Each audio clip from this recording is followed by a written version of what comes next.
Declaro que en este momento es oficial la entrada del coronavirus en Guatemala.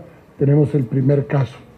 Lo bueno es que entró, lo llevamos directamente al hospital y está ya en tratamiento en el hospital de Villanueva.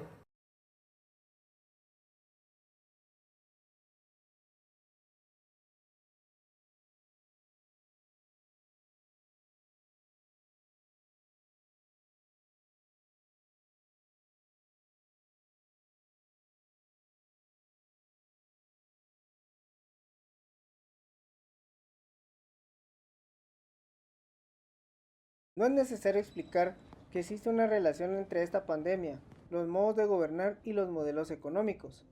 La capacidad que tuvo de sorprendernos esta enfermedad es una excusa perfecta para actuar de la manera que se hizo, es decir, con reacciones increíblemente tardías, ridículamente descriteriadas y hasta vergonzosamente ambiguas, de quienes debieran tomar las decisiones de los gobiernos. Así inicia un capítulo titulado Coronavirus o el dilema de salvar la vida o diferir la muerte, de Carlos del Valle, de Temuco, Chile. Es evidente que esta enfermedad asombró a todo el mundo. Necesariamente los gobiernos tuvieron que intervenir y tomar decisiones que no fueron precisamente las más adecuadas. No tuvieron muchos dilemas, pero sí muchos fallos en la lógica del manejo. ¿Salvar la vida o la economía? ¿Por qué no se puede las dos? Es una pregunta muy difícil de contestar. En este momento imposible quizás. ¿Por qué? Porque el Estado se ve paulativamente reducido para posibilitar la acción privada y privatizadora en los diferentes niveles de la sociedad: educación, sistema de flujo de dinero y salud. Y por lo tanto cuenta con escasas herramientas para intervenir de manera ágil y autónoma.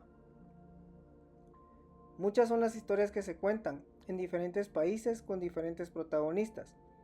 Muchas formas de graficar el espeluznante escenario vivido. Cada día son más las personas muertas y mucho mayor la cantidad de infectados. La muerte misma anda rondando las calles y la enfermedad reina en todos lados. Es como estar al borde de una pesadilla sin poder despertar. Pero no, es la realidad. Pero, ¿qué significa para nosotros este virus? En resumen, algo desconocido, algo que vino a cambiar la forma de ver nuestro mundo, nuestro día a día, algo que nos quitó mucho, nos llenó de dolor y nos permitió ser parte de una nueva sociedad, esta vez aislada, y adoptar a la tecnología como una necesidad básica. La cuarentena nos dio mucho de qué hablar, permitió que familias pudieran compartir más tiempo juntas, pero este encierro trajo muchas cosas buenas y malas a la vez. El empoderamiento de poder hacer trabajo desde casa, algo nuevo, pero a la vez el hecho de tener que adoptar y comprar los accesorios para hacerlo. Incluso tener despidos masivos, porque las empresas no aguantaron la carga y tuvieron que cerrar.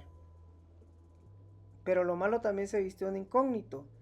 Este encierro tuvo como consecuencia negativa un alza en la violencia contra la mujer, primeramente, y una tasa muy elevada de embarazos provocados en el mismo seno familiar. Igualmente, violaciones, algo que ni el gobierno ni la misma iglesia pudieron contener. Estas conductas no son más que parte de ser humano, pero no quedó ahí. Los cambios en las conductas de muchas personas encerradas afectaron a familias enteras. Esto mientras el teléfono de los bomberos sigue sonando sin parar por el incremento de contagiados.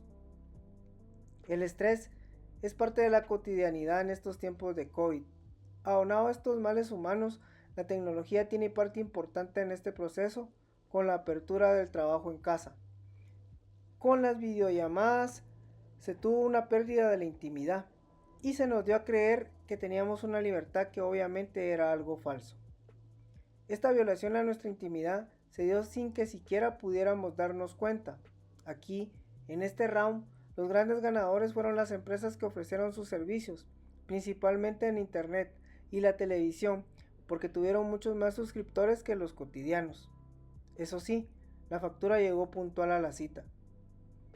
Solo nos queda recordar los acontecimientos, tomar conciencia y una lección de las cosas aprendidas.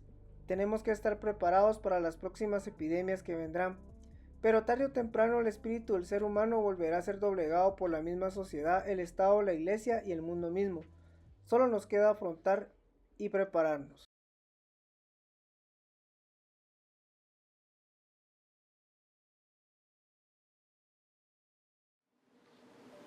En mi experiencia con el COVID-19, personalmente a mí me trajo cosas negativas y positivas.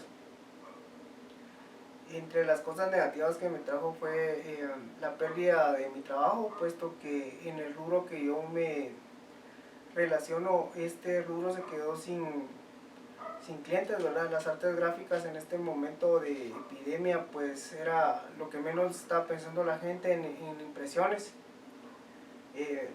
La única forma que encontré para subsistir fue pasarme a ofrecerle servicios a las empresas en el área digital, vía internet. También sufrí el embate de empresas ONGs que me quedaron debiendo dinero, puesto que desaparecieron después de la epidemia y ya no pudieron pagarme los honorarios por los trabajos realizados antes. Igualmente en el tema de las tarjetas de crédito, sufrí el problema de que muchas empresas, muchos bancos ofrecieron incluso hasta 3 cuotas sin pago de las mismas. Lo que nunca dijeron fue que el cuarto pago ya venía con los intereses de 3 meses. Entonces regresamos a un cuarto pago de tarjetas con intereses muy altos. Igualmente la mayoría de vecinos de donde yo vivo sufrieron los embates de la enfermedad. Los vi recuperarse lentamente de los estragos que les hizo a ellos la enfermedad. Igualmente el enterarme de la muerte de muchos ex compañeros de trabajo, que las familias postearon en las redes sociales que habían fallecido y no se les pudo ni siquiera acompañar en un velorio digno para ellos, puesto que las autoridades decidieron de que no se podían hacer en ese momento dichos velorios, ¿verdad? Pero también me trajo cosas positivas.